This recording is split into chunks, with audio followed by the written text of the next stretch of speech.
온 교회가 빈들의 마른 불 그 가운데 내리시는 성령의 단비처럼 성령의 풍성한 은혜로 충만하게 되기를 주님의 이름으로 축원합니다. 축하할 만한 일들이 가정에 많죠. 승진을 해도 축하를 하고요, 학교를 졸업하거나 또는 결혼을 해도 축하를 합니다. 근데 뭐니 해도 가장 축하를 받는 일은 새 생명의 탄생이에요. 그렇죠? 아이가 하나 태어나면 얼마나 좋아하는지, 또 그 가정을 보면 얼마나 좋아 보이는지 모릅니다. 그렇게 태어난 아이 정말 이쁘죠? 세상에 어린 것들은 다 이쁩니다. 그렇죠? 특별히 어린 아이는 세상에 저렇게 이쁜 게 있을까 싶을 정도로 어느 집이나 다 이뻐요. 너무너무 이쁩니다. 1년 미만의 고멀고멀한 아이는 눈에 넣어도 아프지를 않지요. 근데 여러분, 그렇게 이쁜 아이가 이쁘니까 내년에도 이대로만 있어라, 5년 있다가도 이대로만, 10년 있어도 이대로, 그러면 안 되죠. 그러면 그건 문제입니다. 고물고물한 아이의 모습으로 10년 동안을 계속 유지한다고 하면 더 이상 이쁘지 않을 거예요. 자, 교회 얘기로 돌아가 보면 뭘까요? 누군가가 주님을 영접하고 하나님의 자녀가 됩니다. 교회 식구가 됐습니다. 참 기쁩니다. 세상에 제일 예쁜 사람은 예수 믿고 처음 교회 나오는 사람입니다. 여러분도 그렇죠? 저 참 그래요. 그런데 그분들이 맨 처음 교회를 나왔을 때 무엇을 해도 다 이해가 되지 않습니까? 성경을 못 찾아도 사실은 요즘 성경을 찾을 필요도 없죠. 화면에 척하면 척척 다 띄워주니까 요새 참 교회 오실 때 맨손으로 그냥 오시는 분들이 많아요. 성경보다도 중요한 건 전화입니다. 그렇죠? 아차, 성경 놓고 왔다 이러고 돌아가던 때가 있었습니다. 분명히. 근데 요즘은 전화를 놓고 오면 집에 돌아가지만 성경은 놓고 와도 교회 가면 다 있어. 다 보여줘. 하여튼 성경 찾는 건 어렵죠. 하박국 이런 거 찾으라고 하면 막 찾다가 자기 성경이 없으니까 옆에 사람 성경 빌려다가 보고 혹시 거기는 있나 싶어서 막 그럴 수도 있는데 다 이해가 돼요. 잘 모르니까. 우리 찬송가 음정이 틀려서 틀리게 부르는 거 이해하지 않습니까? 우리가 트로트를 잘 못 부르듯이 처음 예수를 믿는 사람들은 사실 찬송가 잘 못 부르죠. 기도하면 눈을 멀뚱멀뚱 뜨고 사방을 둘러봅니다. 왜 저 사람들은 다 고개를 숙인 거야? 왜 다 눈을 감고 있지? 그렇게 봐도 아무도 나무래지 않습니다. 어떤 봉사도 하지 않아도 교회만 나와주면 참 좋죠. 제일 좋은 자리, 교회 가장 예배당에서 가까운 자리에 주차를 시켜주고요, 식사 시간에는 밥도 갖다 줍니다. 설거지, 청소 절대로 안 시킵니다. 그런데 그런 새 신자의 모습이 1년이 되어지고 5년이 지나고 10년이 되어도 여전히 똑같은 모습이라고 하면 그때부터는 문제입니다. 교회 안에 생기는 문제의 대부분은 이 자라지 아니하는 성도로 인하는 것입니다. 하나님의 사람은 자라야 하는 줄로 믿습니다. 나이를 먹는다는 것은 불가항력적인 일이지만 성숙해지는 것은 선택적인 일이다. 그런 말을 하신 85세인가에 대학을 졸업한 로즈 할머니라는 분의 말씀이 있더라고요. 참 마음에 담기는 말이에요. 그렇죠? 연세를 자꾸 들어가는 거예요. 어떻게 하겠습니까? 한 해가 지나가면 자동적으로 한 살씩 더 더해지죠. 그러나 성숙해 되어지는 것은 자기가 어떤 태도를 갖느냐에 따라서 전혀 다른 모습의 삶을 살아갈 수 있어요. 맞습니다. 오늘은 여러분과 함께 성숙에 대한 이야기를 좀 하려고 합니다. 새해가 됐죠? 어떻게 하면 크리스천으로 살아갈까? 올해 우리가 일어나 빛을 발하는 교회가 되려고 하면 그 교회를 이루고 있는 성도 한 사람 한 사람으로서의 나는 어떠해야 할까? 그런 것에 대한 이야기였습니다. 첫 번째는 예배하자고 했죠. 무엇보다 뜨겁게 하나님 앞에 예배하겠다라고 하는 다짐을 우리 마음에 담아보았고요. 거룩한 교제도 좀 해보기로 했어요. 사귐이라는 제목으로 우리가 나누었는데, 먼저는 하나님과의 사귐이고 또 함께 하신 사람들과의 사귐인데, 그걸 빵이나 나누고 그런 사귐 정도가 아니라 하나님의 은혜를 나누기로 했습니다. 그렇죠? 그런 사귐을 여러분 하고 계십니까? 그래야 합니다. 그리고 우리가 우리의 마음에 담아주신 귀한 복음 또 다른 사람에게도 나누어야 하죠. 선교의 책임이 있다는 사실도 우리가 함께 생각했습니다. 오늘 나눌 얘기, 올 한 해 우리는 반드시 자라가야 합니다. 어떻게 자랑할 수 있을까요? 오늘 본문을 통해서 베드로는 신령한 젖을 사모하라. 그러면 잘할 것이다. 그렇게 말합니다. 근데 신령한 젖이라는 게 도대체 무엇인가요? 베드로가 기록한 말씀을 조금 앞서서 기록한 말씀을 보면 우리가 그 힌트를 알게 됩니다. 베드로전서 1장 23절의 말씀에 보니 이렇게 되어 있어요. 너희가 거듭난 것은, 구원받은 것은, 이렇게 바꾸어도 크게 차이가 없지요. 썩어질 씨로 된 것이 아니요 썩지 아니할 씨로 된 것이니 살아있고 항상 있는 하나님의 말씀으로 되었느니라. 우리가 받은 새로운 생명은 하나님의 말씀으로 된 것입니다. 베드로는 이것을 씨라고 비유해요. 씨가 땅에 심어져서 싹이 나고 자라가지 않으면 썩은 겁니다. 그렇죠? 이게 자라느냐 썩느냐가 정말 종이 한 장 차이처럼 보이지 않습니까? 떨어진 씨가 정말로 살아있다고 하면 싹이 나서 나무가 되고 혹은 나물이 되어져서 다른 사람에게 필요한 것들을 공급해 주는 것이 되어야 합니다. 그렇게 시작된 생명이 자라야 한다는 것이죠. 그 자라남을 위해 필요한 것도 하나님의 말씀이라고 했습니다. 이것을 베드로 오늘 본문의 말씀에서 젖이라고 표현했죠. 그렇다고 하면 하나님의 말씀이 신령한 젖을 사모하는 것, 도대체 어떻게 하는 게 하나님의 말씀을 사모하는 것일까요? 요한은 요한계시록을 통해서 하나님의 말씀 앞에 서 있는 우리의 태도가 적어도 이렇게 세 가지여야 한다라고 말합니다. 계시록 1장 3절의 말씀이죠. 이 예언의 말씀을 첫 번째는 누굽니까? 읽는 자와, 두 번째는요 듣는 자와, 그리고 마지막으로 그 가운데 기록한 것을 지키는 자, 그가 복이 있나니 때가 가까움이라. 자, 적어도 영적 자라남을 위해서 우리는 말씀에 대해 세 가지 태도를 가져야 합니다. 그래야 건강한 성도가 돼요. 첫 번째는 뭐라고요? 하나님의 말씀을 읽어야 합니다. 하나님의 말씀을 부지런히 읽어야 합니다. 신약 성경에 에디오피아라고 하는 나라가 나옵니다. 지금 에디오피아와는 조금 경계가 다른 곳이지만 2000년 전이니까 나라의 경계는 그동안에 많이 바뀌어졌을 거예요. 당시로 말하면 이집트 남쪽에 구스 사람들이 세운 나라가 이 에디오피아입니다. 에디오피아라는 말의 뜻은 피부가 검다라고 하는 뜻을 가지고 있어요. 그러니까 에디오피아에 살던 사람들은 아마 대부분 검은 피부를 가진 사람들이었을 것입니다. 자, 그 나라의 재정을 맡은, 그러니까 재무부 장관 그런 역할을 하던 네시안 사람이 예루살렘에 왔습니다. 고위 관료이지만 정치적인 목적 때문에 예루살렘에 온 것은 아니고 유대인의 절기에 성전을 방문한 것입니다. 여러분, 성전에 가는 이유는 뭘까요? 두 가지가 있을 거예요. 성전을 관광하는 것이죠. 또 하나의 이유가 있다고 하면 예배하는 것입니다. 근데 당시에는 성전은 관광의 용도로는 별로 사용이 되질 않았습니다. 그러니 에디오피아 네시가 성전에 갔다라고 하는 것은 예배를 드리기 위함이었을 것입니다. 그런데 유대인들처럼 예배를 드릴 수는 없었을 거예요. 왜냐하면 그는 이방인이었고 무엇보다 네시였기 때문에 성전에 들어갈 수가 없었습니다. 그러던 그가 성전에 들어가던 유대인들을 구경을 했겠죠. 봤을 것입니다. 마음으로는 예배를 했을지 몰라도 유대인들처럼 그 안에 들어가서 예배의 깊숙한 은혜를 경험하기는 좀 어려웠을 거예요. 그렇게 그 예배를 마치고 자기 나라로 돌아갑니다. 제법 먼 거리거든요.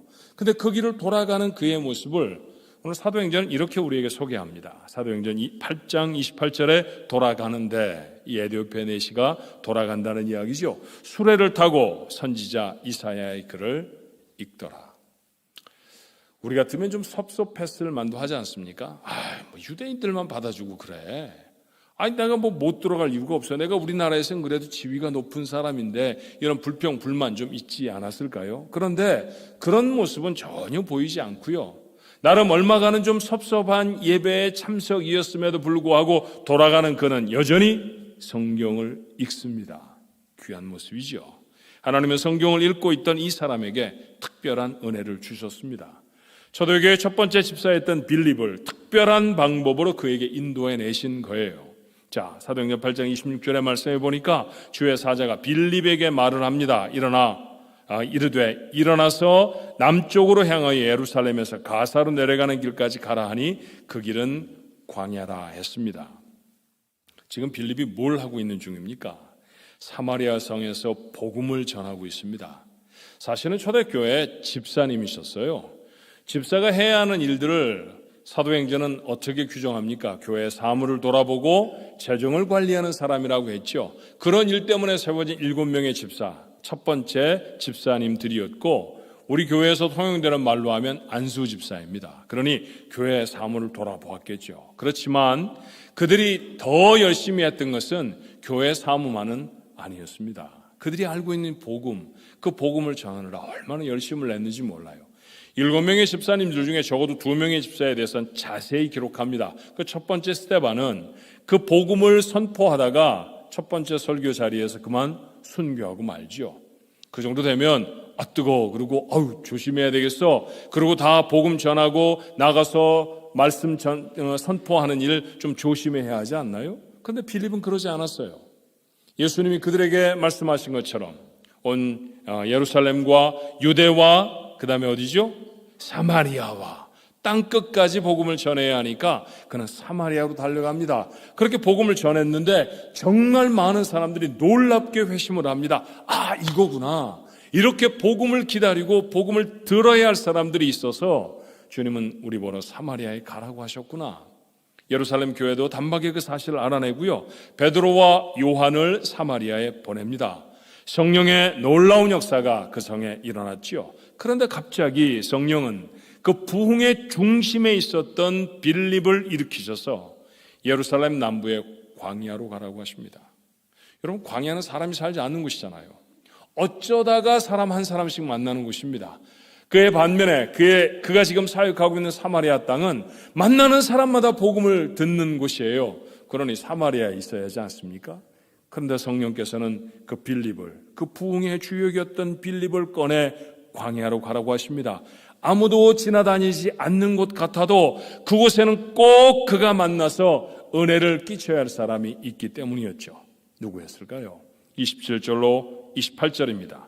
일어나 가서 보니 에디오피아 사람 곧 에디오피아 여왕 간다게의 모든 국고를 맡은 관리인 네시가 예배하러 예루살렘에 왔다가 돌아갑니다.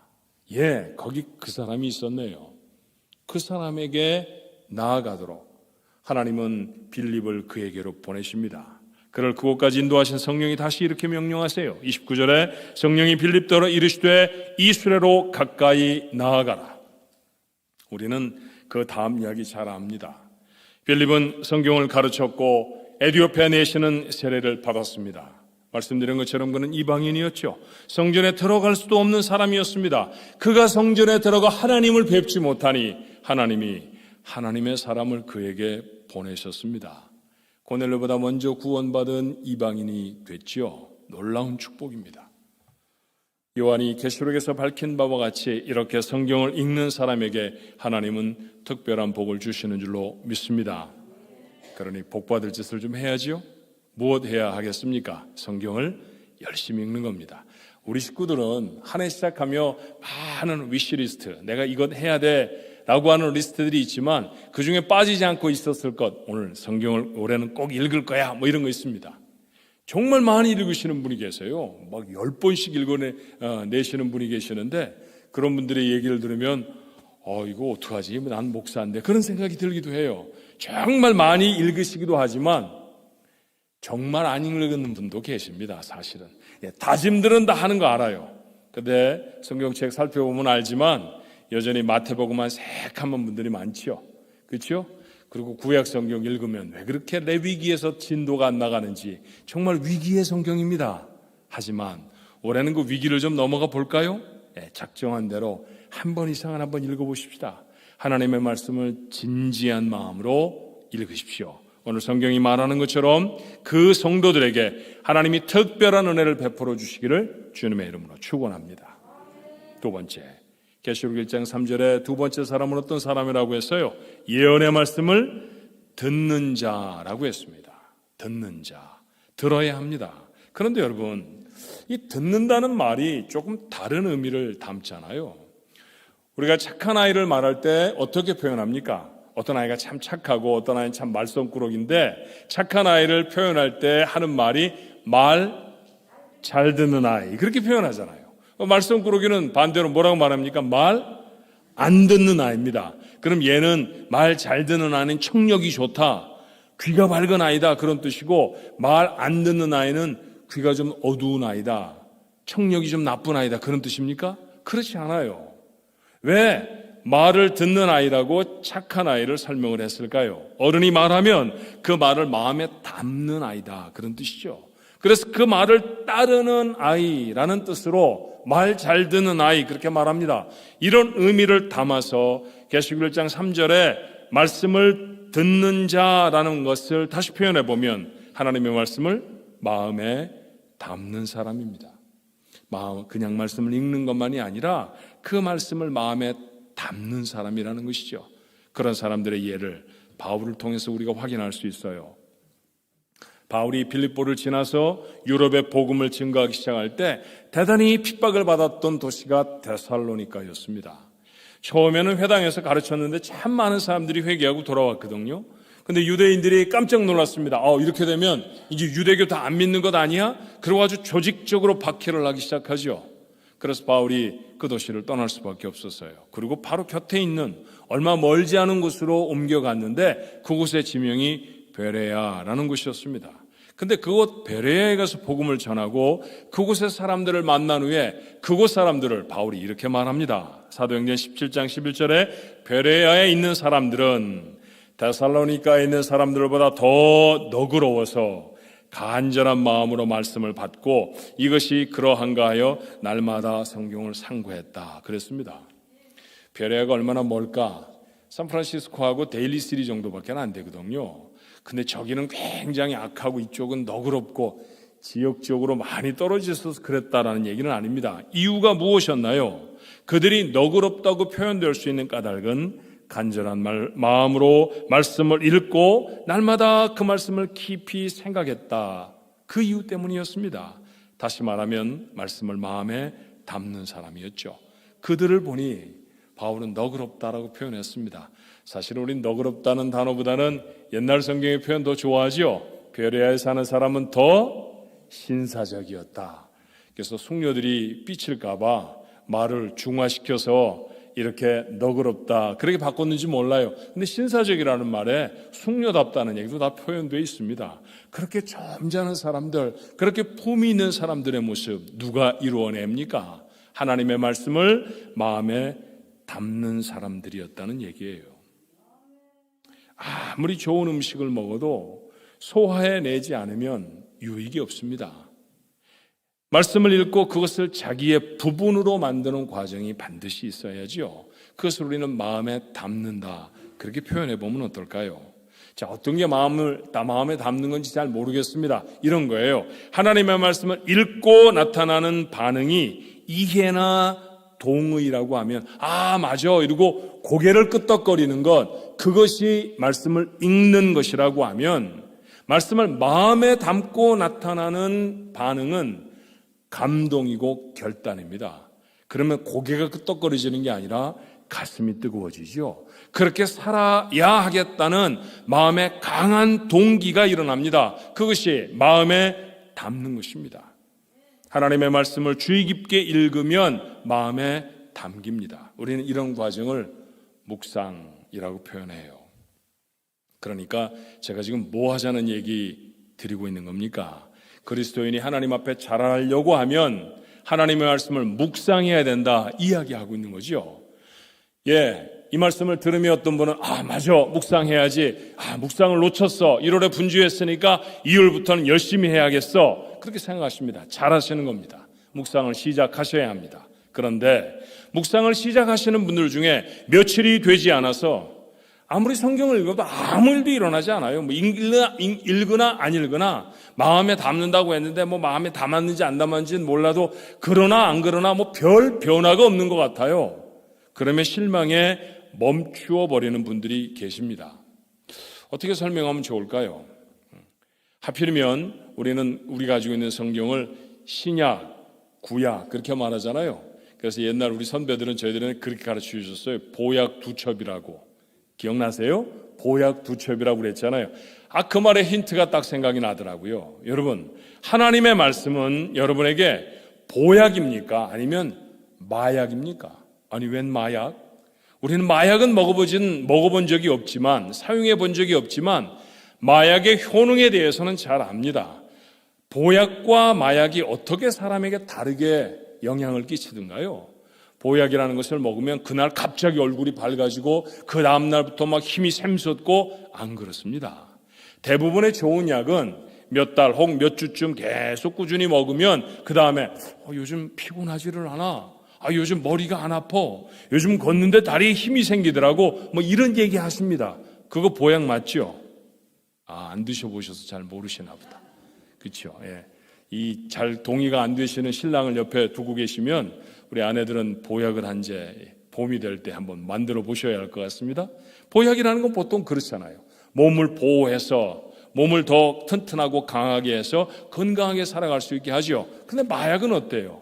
먹는 즉시 애들 말로 좀 할까요? 뿅 갑니다. 그렇죠? 그게 마약이죠. 당장의 효과가 나타납니다. 당장에 무슨 특별한 어떤 그런 신비한 체험을 하게 됩니다. 그렇죠. 그런 것을 마약이라고 해요. 하나님 우리에게 성경을 마약처럼 주셨을까요? 그랬을 리는 없습니다. 하나님 우리에게 보약으로 성경을 주시는 것이죠. 말씀을 계속해서 읽고 또 묵상할 때 그것은 마침내 여러분의 삶을 바꾸는 하나님의 능력이 될 줄로 믿습니다. 그러니 마음에 담는 일을 게을리하지 않아야 합니다. 세 번째는 행하라고 했어요. 요한은 기록한 대로 지키는 자가, 그대로 행하는 자가 복을 받을 것이라고 말합니다. 우리는 야고보가 우리를 어떻게 교훈했는지 기억합니다. 야고보 1장 22절의 말씀이죠. 너희는 말씀을 행하는 자가 되고 듣기만 하여 자신을 속이는 자가 되지 말라. 크리스천이 되어지면 말씀 참 많이 듣습니다. 말씀 많이 읽습니다. 그러니까 읽기도 하고 마음에 담기도 하고 그런다는 것이죠. 그러다 보면 자신이 참 좋은 크리스천처럼 잘못 생각하게 되는 경우가 많아요. 읽고 마음에 담는 것으로는 좋은 크리스천이 되지 않습니다. 마음에 담은 대로 행해내야 그때서야 그가 바른 크리스천이 되는 것이죠. 그러니까 말씀을 듣기만 하는 자는 자신을 속이는 자와 다르지 않다. 오늘 야고보는 우리에게 그렇게 말합니다. 하나님이 사랑이시라는 사실을 아시죠? 그런데 하나님이 사랑이라는 사실을 아는 것보다 내가 하나님의 아들이고 내가 하나님의 딸이니까 하나님 닮은 모습으로 그 사랑을 실천하는 것이 더 중요합니다. 죄를 버리고 선을 행하는 것이 옳다는 사실을 알면서 여기에 멈추면 아무것도 아닙니다. 성령의 열매 아시죠? 사랑과 희락과 화평과 오래 참음과 자비와 양성과 충성과 온유와 절제입니다. 이 9가지라는 것을 아는 것보다 그 중에 하나라도 삶에 맺어내야 하지요. 그것이 그리스도인의 삶인 줄로 믿습니다. 하나님은 세상에 존재하는 모든 것들을 말씀으로 지으셨어요. 그건 무슨 뜻입니까? 하나님이 이 세상에 바다에 있어라 하니 바다가 있었고 하늘아 있어라 그러니 하늘이 있었습니다. 하늘과 바다 얼마나 어마어마한 자연입니까? 근데 그것도 하나님의 말씀이 지어냈습니다. 하나님의 말씀은 그렇게 능력이 있는 줄로 믿습니다. 대단한 능력입니다. 죽은 자도 살려냅니다. 말씀 한마디면 생명이 끊어져 버렸던 사람도 다시 살아날 수 있는 줄로 믿습니다. 그게 하나님의 말씀입니다. 그런데 누구에게 이 말씀이 능력으로 경험이 될까요? 하나님은 하나님의 능력이 절실하게 필요한 사람, 여호수아와 같은 사람이 그런 사람이었습니다. 어떻게 말씀하셨을까요? 여호수아는 지금 이스라엘 백성을 데리고 가나안 땅에 들어가서 정복 전쟁을 해야 합니다. 전쟁을 해야 되는 장수에게 꼭 필요한 게 뭘까요? 여러분 아시죠? 힘센 장수가 필요할 것입니다. 남보다 더 유리한 그런 무기도 필요하겠죠. 전략도 좀 사용해야 하지 않겠습니까? 하나님이 그런 것 알려주셨으면 얼마나 좋아요. 그런데 하나님이 그에게 전쟁에 이길 수 있도록 알려주신 것은 이것이었습니다. 여호수아서 1장 8절이지요. 이 율법책을 내 입에서 떠나지 말게 하며 주야로 그것을 묵상하여 그 안에 기록된 대로 다 지켜 행하라. 그리하면 내 길이 평탄하게 될 것이며 내가 형통하리라. 자, 이 말씀을 지금 우리가 나누고 있는 말씀대로 풀어 말하면 하나님의 말씀을 읽고 그리고 그 하나님의 말씀을 마음에 담는 이 묵상의 일을 계속하고 그리고 그 말씀대로 행하면 그러면 내가 형통할 것이다. 지금 전쟁을 하고 있으니까 전쟁에 승리할 것이다. 그런 말씀이죠. 어쩌면 여호수아와 함께 있었던 장수들은 그렇게 말했을지 모릅니다. 예, 참 좋은 말씀인데요. 일단 전쟁을 끝내놔야, 승리를 해야 집에 돌아가서 성경을 읽든지 묵상을 하든지 할 거 아닙니까? 그러니 먼저 승리하게 해주십시오. 어쩌면 우리의 생각과 똑같은지 몰라요. 하나님 일단 병을 좀 낫게 해주셔야 성경을 읽을 거 아닙니까? 하나님 일단 돈 걱정이 좀 없어야 묵상을 하지요. 하나님 내 삶이 좀 평안해져야 하나님의 말씀을 지키며 살아갈 것 아닙니까? 그렇습니까? 아닙니다. 성경은 순서가 잘못됐다고 말하죠. 먼저 해야 할 것이 무엇입니까? 하나님의 말씀을 읽고 마음에 담고 그대로 사는 것입니다. 그러면 전쟁도 승리합니다. 여호수아는 그대로 했고 가나안 정복 전쟁에 승리했습니다. 여호수아는 그랬다. 이렇게 역사적인 사건으로 기록하고 있는 걸까요? 그것이 성경이 까닭은 무엇입니까? 우리에게 그렇게 살으라는 하나님의 메시지인 줄로 믿습니다. 삶의 정황이 어떠하든지 하나님의 말씀을 읽으십시오. 그리고 하나님의 말씀을 마음에 담으세요. 그리고 마음에 담겨진 대로 사십시오. 여러분의 삶의 모든 문제를 극복하는 하나님의 능력을 경험하게 될 줄로 믿습니다. 다윗은 임종하며 온갖 정치적 대적들에게 둘러싸인 솔로몬에게 이렇게 유언합니다. 열왕기상 2장 3절에 내 하나님 여호와의 명령을 지켜 그 길로 행하며 그 법률과 계명과 율례와 증거를 모세의 율법에 기록된 대로 지키라. 그래야면 내가 무엇을 하든지 어디로 가든지 형통할지라. 아멘입니다. 하나님은 하나님의 말씀을 지켜 행하라. 그러면 내 왕위가 견고할 것이다. 하나님의 말씀으로 그렇게 다윗에게 주셨고 다윗은 아들에게 전합니다. 솔로몬은 이 말씀을 뼈에 새겼고 아무도 넘보지 못할 강하고 능력 있는 왕이 됩니다. 아기는 엄마의 젖을 먹어야 자라나지요. 이후 100여 년 가까이 살아내야 할 신체의 모든 부분은 이 처음 엄마의 젖을 어떻게 먹느냐에 따라 그 온전함과 강건함의 정도가 달라집니다. 어렸을 때 영양이 부족해서 결핍되어지면 늘 병을 달고 살 수밖에 없잖아요. 그런데 그에게 충분한 영양이 공급되어지면, 어머니의 젖이 충분히 공급되어지면 그러면 이후의 삶도 건강하고 힘있게 살아갈 수 있습니다. 이것을 세상을 사는 우리는 모르지 않아요. 우리가 구원받음을 우리는 무엇라고 표현하나요? 중생 그렇게 표현하죠. 영어로 표현하면 born again입니다. 다시 태어났다는 얘기 아닙니까? 다시 태어났다고 하면 구원받은 그 삶은 자라가야 할 줄로 믿습니다. 그 자라남에 꼭 필요한 것, 건강하게 온전하게 자라게 하는 가장 필수적인 건 무엇인가요? 하나님의 말씀입니다. 나는 어떤 말씀을 다시 마음에 담습니다. 말씀을 도대체 어떻게 하라는 말씀이었나요? 깊이 있게 읽어서 마음에 담는 것입니다. 마음에 담긴 그 말씀대로 살아내는 것입니다. 여기 한 가지를 더 제안하고 싶어요. 그렇게 살았는지를 점검하셔야 합니다. 우리가 은행에 작은 수표라도 가져가서 이렇게 디파짓, 입금이라는 것을 하면 보통은 체크를 받는 은행 직원이, 창구 직원이, 텔러라고 하는 사람이 우리에게 묻습니다. 밸런스 체크? 이렇게 물어봅니다. 그게 무슨 말인지 아시죠? 여러분 체크 디파짓 해보니까 다 아십니다. 그게 내 은행 잔고를 확인해 드릴까요? 라는 이야기죠. 아니 그 사람이 텔러가 나한테 얘기를 하지 않아도 우리가 요청할 때도 있습니다. 밸런스 체크 플리즈. 그건 뭐예요? 제 은행에 돈이 얼마나 있는지 확인해 주십시오. 그걸 늘 확인합니다. 확인하면서 하셔야 합니다. 그걸 확인도 안 하고 써대면 나중에는 파산할지도 몰라요. 그러니까 행복한 삶 그리고 건강한 삶을 위해서는 여러분의 은행 잔고를 살피는 일을 꼭 하셔야 합니다. 그건 돈에 특별히 관심 있는 사람이 하는 게 아니라 우리 모두가 지혜롭게 살려고 하면 해야 하는 일이죠. 또 우리가 확인하는 것도 있습니다. 그건 건강 체크입니다. 그렇죠. 1년을 지나가면서 우리는 몇 번인가 피검사도 하고요. 그 밖에 다른 여러 가지 검사들을 합니다. 아파서만 병원에 가는 게 아니라 되려 검사를 받기 위해서 병원에 가지요. 그래서 내 피 안에 어떤 성분이 더 많아졌는지 정말로 건강한지 아닌지 자꾸 확인해서 필요하면 약을 먹기도 하고 어떤 데는 음식을 제한하기도 합니다. 그래야 건강한 삶을 삽니다. 그러셔야 합니다. 맞아요. 그래야 하나님이 주신 건강을 잘 유지해 하나님이 원하시는 모습으로 세상을 살아갈 것 아닙니까? 그렇게 하면 사십시오.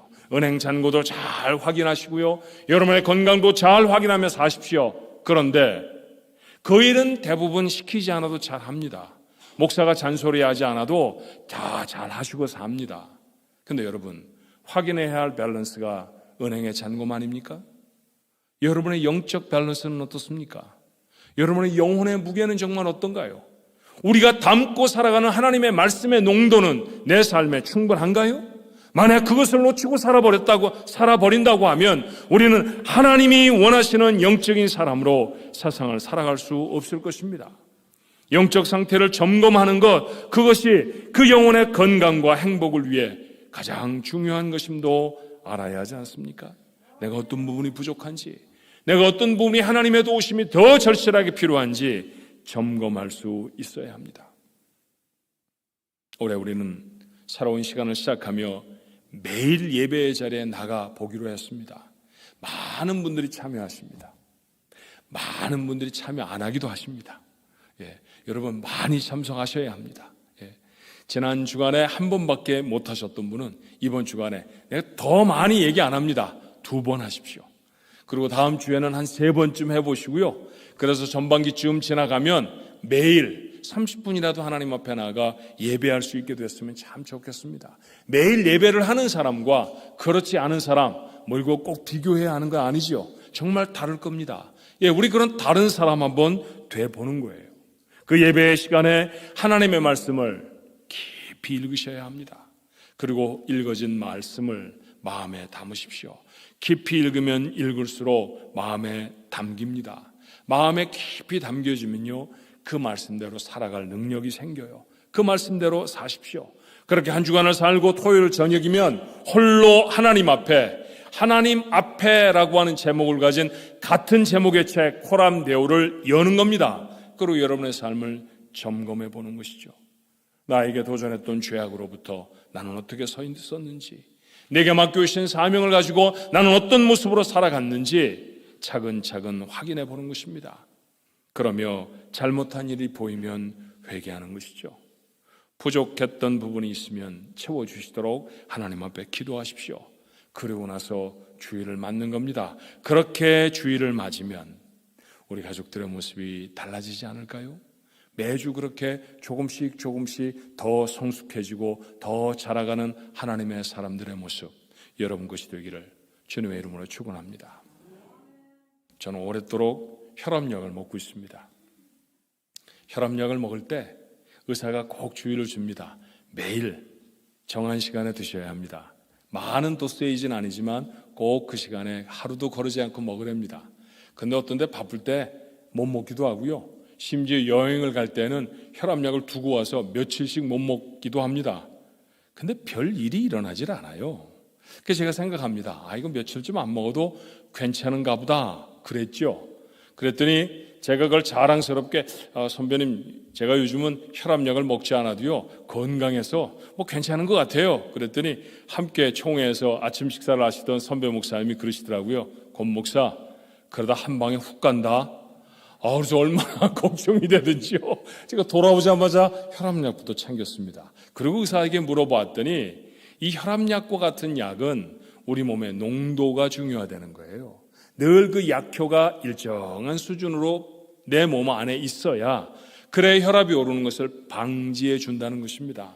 제가 그 말을 들으며 이런 생각을 했어요. 어떤 약도 우리 몸에 일정한 농도가 되어야 그래야 우리 몸의 건강을 유지해 준다고 하면 하나님의 말씀의 농도는 어떠한가? 여러분, 하루쯤 묵상을 걸러도 아무 일도 일어나지 않습니다. 그러나 계속해서 말씀 묵상을 지나치면 영적인 영양실조에 걸려버리죠. 6개월쯤 매일 묵상을 하는 성도와 그렇지 않은 성도의 삶은 정말로 다릅니다. 4가지 묵상의 핵심적인 요소를 여러분과 함께 나누었습니다. 말씀을 읽고, 말씀을 마음에 담고, 그 말씀대로 살고, 마지막은 뭐죠? 그대로 살았는지 점검하는 것입니다.